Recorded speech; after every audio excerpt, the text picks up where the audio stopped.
All right, welcome to our next beautiful question.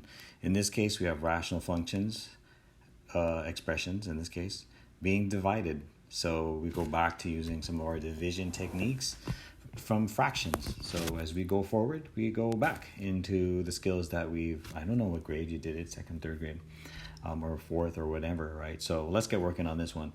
Hopefully we're already used to looking to factor right off the beginning. Can we break any of this down a little bit more? So go ahead, take time to factor that, and then come back to this. So maybe press pause and then come back. If not, here you go. Or double check your work here. So we factored that. Oops, let me clean it. Where did I not? Oh man, I didn't factor the left side yet, but I do eventually. All right, so we factored the right. I believe I factored that on the left side, the first fraction in the next step. On this one, no, we look to our excluded values, which actually I should just clean this up now. Let me fix this.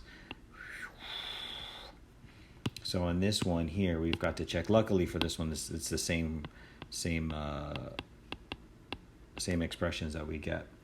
Right, so we have to take the k minus 2, which happens twice, so we just have to do it once, and then k minus 4, and solve for those. And our two values that we cannot use are 2 and 4, and they'll show up in the graph. You don't see, if you look to the right, you don't see any movement or any changes there, but we'll show you at the end. Right, so next we do the reciprocal, or we do the keep flip change movement, which looks like this.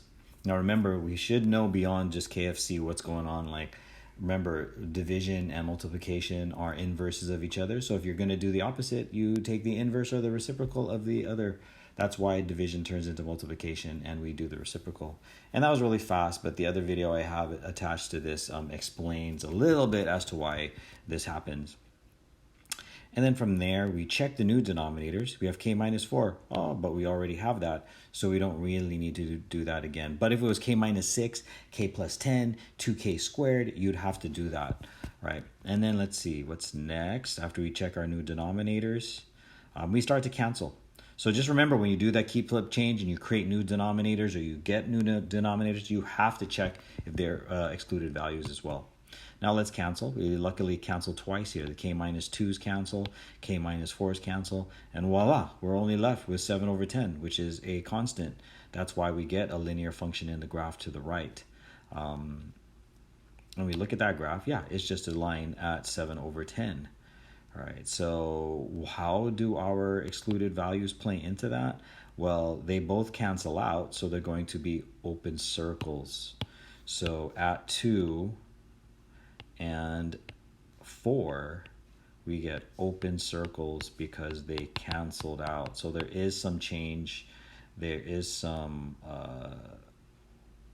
things we have to add to the graph. Remember, because they cancel out, they have to become open circles. All right. Hopefully that helps. Practice will be more of the thing that reminds us of all of these moves. It looks like a lot because, I'm breaking down every movement there. All right, we'll see you in the next video. Thank you very much.